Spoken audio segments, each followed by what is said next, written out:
Hello दोस्तों, कैसे हो आप सब? बढ़िया। इस वीडियो में हम साथ में सीखेंगे कॉमा के बाकी बचे हुए रूल्स। ठीक है, तो अपना सबसे पहले शुरू करते हैं रूल नंबर 4। रूल नंबर 4 क्या कहता है? Use a comma to separate any word और phrase from the rest of the sentence that isn't essential to sentence's meaning. क्या कह रहा है कि हमें कॉमा को यूज़ करना है टू सेपरेट वर्ड या फिर फ्रेज। कॉमे को हमें कब यूज़ करना है? टू सेपरेट अ वर्ड और phrase from the rest of the sentence. Rest of the sentence say that isn't essential, मतलब जिसकी ज़रूरत नहीं है सेंटेंस के अंदर ज़्यादा, टू सेंटेंसेस मीनिंग। उसमें मतलब सेंटेंसेस मीनिंग में जो सेंटेंस का हमारा मीनिंग है उसमें उस वर्ड की या फिर उस फ्रेज की इतनी इंपॉर्टेंस नहीं होती है। ठीक है, इसलिए हम उसको सेपरेट कर सकते हैं कॉमे से। ठीक है, अब इसको और ज़्यादा समझने के लिए सबसे पहला एग्जांपल देखो। ठीक है, यहाँ पे क्या कह रहे हैं? John who is 16 years old plays football every day. John जो 16 ईयर्स ओल्ड का है, ठीक है, उसकी उम्र जो है 16 ईयर्स है, तो वो फुटबॉल रोज़ खेलता है। He plays football every day. ठीक है, तो John who is 16 years old plays football every day, हम अगर इसको ऐसे कर दें, John comma who is 16 years old plays football every day. ठीक है, तो अब ये यहाँ पर इजंट असेंशियल वर्ड है, इजंट असेंशियल फ्रेज है। ठीक है, तो हम अगर इसको यहाँ से सेपरेट करके देखें एक बार, हम इसको एक बार नहीं पढ़ें, तो आप क्या देखो कि सेंटेंस के मीनिंग पे कोई फ़र्क पड़ रहा है? John plays football every day, John रोज़ फुटबॉल खेलता है। ठीक है, तो यहाँ पे John who is 16 years old, अब मैं आपसे कहूँ जॉन जो 16 ईयर्स ओल्ड है, जो 16 ईयर्स का है, वो फुटबॉल रोज़ खेलता है, मैं आपसे कहूँ जॉन फुटबॉल रोज़ खेलता है। ठीक है, तो मतलब जो इस जॉन को डिस्क्राइब कर रहा है ना वो फ्रेज़, तो ये नॉन असेंशियल है, मतलब आप इसको रिमूव कर सकते हो। ठीक है, क्योंकि आप इसको रिमूव कर सकते हो इसलिए अब इसको हम कॉमे में लेंगे, John who is 16 years old. ठीक है, अब एक और सेंटेंस देखो, सेकंड वाला, company manager seeking higher profits hire temporary workers to replace full time staff. Company managers, ठीक है, company manager seeking higher profits, जो हायर प्रॉफिट चाह रहे थे, तो उन्होंने क्या करा? Hire temporary workers to replace full time staff. उन्होंने टेम्प्रेरी वर्कर्स को हायर करा ताकि वो जो उनका फुल टाइम स्टाफ है उससे वो उनको रिप्लेस कर सकें। ठीक है, कंपनी मैनेजर्स ने क्या करा? उन्होंने कंपनी मैनेजर कौन से वाले? कंपनी मैनेजर्स वो जो हायर प्रॉफिट चाह रहे थे, तो उन्होंने क्या करा? टेम्प्रेरी वर्कर्स को हायर करा ताकि वो फुल टाइम स्टाफ को रिप्लेस कर सकें। ठीक है, तो कंपनी मैनेजर्स कौन से वाले? कंपनी मैनेजर्स को ऐसा कौन सा फ्रेज़ है? आप पहले देखो कि क्या कोई फ्रेज़ या फिर वर्ड ऐसा है जो इसमें नॉन एसेंशियल है, जो हम इसको रिमूव कर दें तो सेंटेंस के मीनिंग पे ज़्यादा फ़र्क ना पड़े। ठीक है, तो आपको अगर आप सही से इसको देखेंगे, जैसे आपने इस वाले में देखा था, यहाँ पे क्या था कि जॉन हुए 16 ईयर्स ओल्ड, आपने इसको रिमूव कर दिया था, मतलब इसको आपने कॉमे से सेपरेट कर दिया था, तो तब भी इसके सेंटेंस की मीनिंग पे कोई फ़र्क नहीं पड़ा था। ठीक है, क्योंकि John place football every day कह दो, या फिर जॉन हुए 16 years old place football every day, मतलब जो इसको डिस्क्राइब कर रहा है ना, जो नाउन को डिस्क्राइब कर रहा है वो नॉन एसेंशियल है इसमें। पर मैं आपको एक और सेंटेंस दिखाऊंगा जिसमें आपको लगेगा कि आपको मतलब बताना है कि वो क्या जो फ्रेज़ है या फिर वर्ड है वो नॉन एसेंशियल है या नहीं है। ठीक है, नॉन एसेंशियल है या नॉन एसेंशियल है या फिर नहीं है। ठीक है, तो यहाँ पर देखो सेकंड वाला, company manager seeking higher profits, तो यहाँ पे जो कंपनी मैनेजर्स हैं जो हायर प्रॉफिट्स की इच्छा में हैं, जिनको हायर प्रॉफिट्स की इच्छा है, मतलब कौन से वाले company managers? Seeking higher profits. तो हम अगर ऐसे कर दें, सीकिंग हायर प्रॉफिट्स को हम अगर एक बार रिमूव करके देख लें यहाँ से, हम इसको अगर नहीं पढ़ें तो क्या सेंटेंस की मीनिंग पर कोई फ़र्क पड़ रहा है? इसका ये ट्रिक है इसकी कि मतलब आप अगर जो सेपरेट कर रहे हो कॉमे से, हम उसको अगर एक बार देख लें कि क्या ये सही में ज़रूरी है, तो इसको एक बार रिमूव करके देख लो। तो अगर हम इसको रिमूव करके पढ़ें एक बार तो क्या होगा? Company managers hire temporary workers to replace full time staff. Sentence की मीनिंग पे कोई फ़र्क नहीं पड़ा, सेंटेंस अभी हमारा कंप्लीट है। हम कहते हैं कंपनी मैनेजर कौन से वाले? Seeking higher profits hire temporary workers to replace full time staff. ठीक है, अब एक और सेंटेंस देखो, उसमें मुझे बताना, ये इसके सिमिलर है, और मुझे बताना कि क्या वो जो है वो नॉन एसेंशियल फ्रेज़ है या फिर उसमें कोई नॉन एसेंशियल वर्ड है।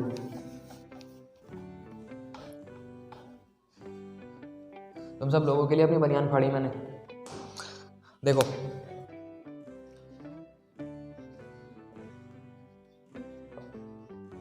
The women who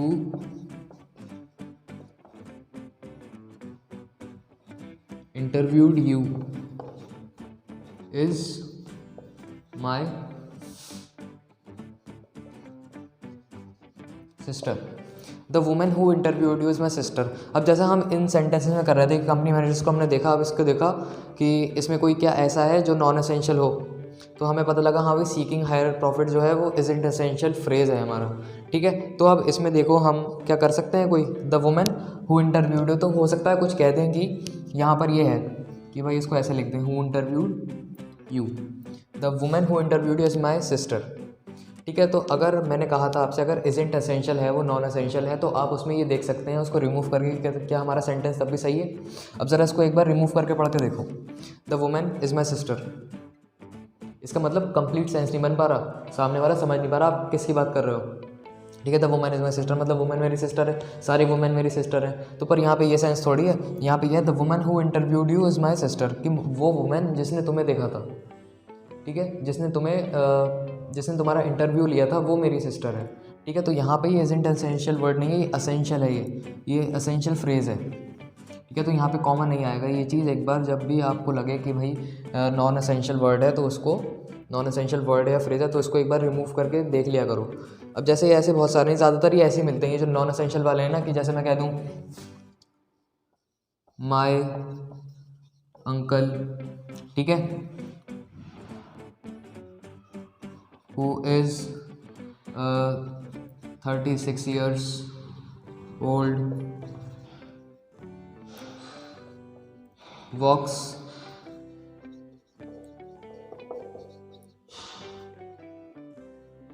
3 miles every day, my uncle who is 36 years old walk 3 miles every day। तो यहाँ पे नॉन एसेंशियल वर्ड है, यहाँ पे देख लो वॉक्स हु इज़ 36 years old, ठीक है। तो आप इसको एक बार रिमूव करके देख लो कि सही में नॉन एसेंशियल है क्या, तो आप कहोगे my uncle walks 3 miles every day, मेरे अंकल 3 miles रोज़ चलते हैं, ठीक है। तो आप ऐसे करके इसको देख सकते हो। बाजो रूल नंबर 5, देखो यहाँ पर रूल नंबर 5 क्या कह रहा है हमारा, ठीक है।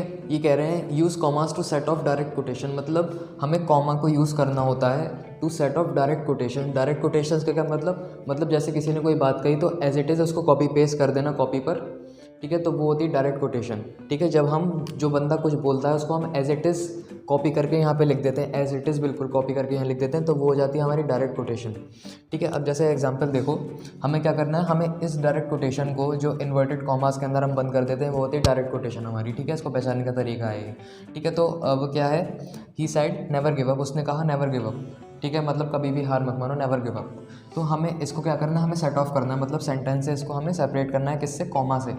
तो यहाँ पे तो फुल स्टॉप पहले से है ही हमारा लगा हुआ, ठीक है। हमें इसको यहाँ से अलग करना है, अब इसलिए हम यहाँ पे लगा देंगे कॉमा। तो अब ये हमारा ग्रामेटिकली करेक्ट हो गया, ये वाला फर्स्ट वाला सेंटेंस। अब देखो सेकंड क्या कह रहा है, ये भी इसमें एक डायरेक्ट कोटेशन गिवन है, इन्वर्टेड कॉमा से बंद हुई हुई है, ठीक है। क्या कह रहे हैं, there was a storm last night, Paul said, मतलब पॉल ने कहा there was a storm last night, मतलब लास्ट नाइट एक स्टॉर्म आया था, एक तूफान आया था, ठीक है। तो there was a storm last night, तो हमें अगर इसको सेंटेंस से अलग करना है तो हम यहाँ पे कॉमा थोड़ी लगाएंगे, क्योंकि अगर ये होता कि पॉल साइड यहाँ लिखा होता, पॉल साइड यहाँ लिखा होता और यहाँ होता फिर इसके आगे there was a storm last night, ठीक है। अगर पॉल साइड इधर लिखा होता पर पॉल साइड उधर लिखा है, इसलिए हम कॉमा यहाँ नहीं लगाएंगे, हम कॉमा लगाएंगे वहाँ, ठीक है। तो अब ये ग्रामेटिकली करेक्ट हो गया हमारा, there was a storm last night, inverted comma के अंदर बंद, इसके बाद कॉमा, ठीक है, फिर पॉल साइड। अब ये वाला देखो, she told him I am going to visit Taj Mahal. अब उसने उसको बताया, मतलब शी टोल्ड हिम, उस लड़की ने उस लड़के को बताया कि I am going to visit Taj Mahal, मैं ताजमहल को विजिट करने जा रही हूँ, मैं उसको देखने जा रही हूँ, ठीक है। तो अब यहाँ पर हमें इसको सेंटेंस से अलग करना है, हमें इसको सेट ऑफ करना है। अगर मैं इससे कहूँ तो शी टोल्ड हिम कॉमा, हमने शी टोल्ड हिम से इसको अलग करा कॉमे से, ठीक है। I am going to visit Taj Mahal, अब हमने I am going to visit Taj Mahal को ऑन द फ़ोन से अलग करा, उसने मतलब ऑन द फ़ोन बताया, उसने फ़ोन पर बताया कि उसको कि I am going to visit Taj Mahal, मैं ताजमहल को विजिट करने जा रही हूँ। तो अब क्या करेंगे, हम कॉमा लगा देंगे इधर, जिससे है ये ऑन द फ़ोन से अलग हो जाएगा, ये यहाँ से भी हमने इसको सेट ऑफ कर दिया और इधर से भी हमने इसको कॉमा लगा के सेट ऑफ कर दिया।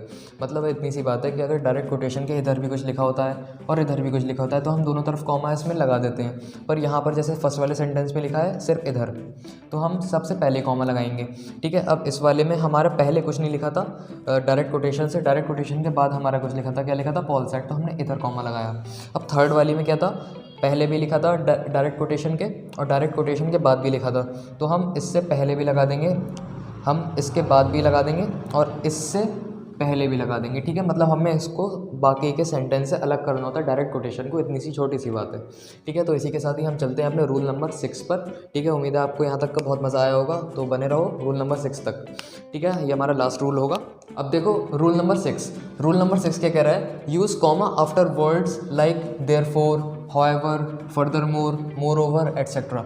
इन वर्ड्स के बाद हम ज़्यादातर कॉमा यूज़ करते हैं, ठीक है। मतलब इन वर्ड्स के बाद हम ज़्यादातर कॉमा यूज़ करते हैं। अब जैसे इन वर्ड्स के अलावा और कौन से वर्ड्स हो गए, जैसे हो गए फर्स्टली, लास्टली, सेकेंडली, काइंडली, ऐसे वर्ड्स होते हैं जिनके बाद हम कॉमा यूज़ करते हैं। बस एक शर्त है इसमें, क्या है, to introduce a new independent clause. मतलब ऐसे वर्ड्स के बाद हम कॉमा यूज़ करते हैं जब इनके बाद कोई इंडिपेंडेंट क्लॉज होता है। इंडिपेंडेंट क्लॉज मतलब जिसका एक कंप्लीट सेंस होता है। मैं आपसे कहूँ आने से उसके, ठीक है, तो ये है एक डिपेंडेंट क्लॉज। अब ये पूरा मतलब नहीं है इसका, मैं आपसे कह दूँ बस आने से उसके। मैं आपसे कहूँ आने से उसके आए बाहर, तो ये हो गया पूरा इंडिपेंडेंट क्लॉज। इसका पूरा एक मीनिंग है अपना, इसका पूरे कंप्लीट सेंस है। मैं आपसे बस इतना कह दूं आने से उसके, तो ये अब इसको किसी और वर्ड्स की, ऐसे ग्रुप ऑफ वर्ड की अभी ज़रूरत है, ये मतलब दूसरों पे डिपेंड है, तो ये हो गया डिपेंडेंट क्लॉज। क्या हो गया, आने से उसके हो गया डिपेंडेंट क्लॉज।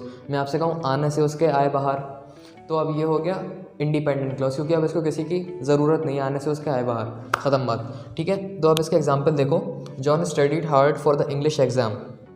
जॉन ने इंग्लिश एग्ज़ाम के लिए बहुत ज़्यादा हार्ड वर्क किया, ठीक है। उसने स्टडी हार्ड की, उसने बहुत हार्ड वर्क किया अपने इंग्लिश एग्ज़ाम के लिए, ठीक है। Therefore he got an A+, इसलिए ही गॉट एन A+। अब देखो देयरफॉर के बाद क्या इंडिपेंडेंट क्लॉज है, ही गॉट एन A+। मैं आपसे कहूँ ही गॉट एन A+, उसको A+ मिला है, कंप्लीट सेंस है, ठीक है। तो इसलिए अब देयरफॉर के बाद क्या आ गया, कॉमा। मैं आपसे सेकंड में कहूँ आई नो हिम, मैं उसको जानता हूँ, full stop. However he doesn't know me, पर वो मुझे नहीं जानता, ठीक है। He doesn't know me, however के बाद देखो ही डजंट नो मी, वो मुझे नहीं जानता, कंप्लीट सेंस है, इंडिपेंडेंट क्लॉज है, ठीक है। इसलिए हाउएवर के बाद क्या लग गया, कॉमा।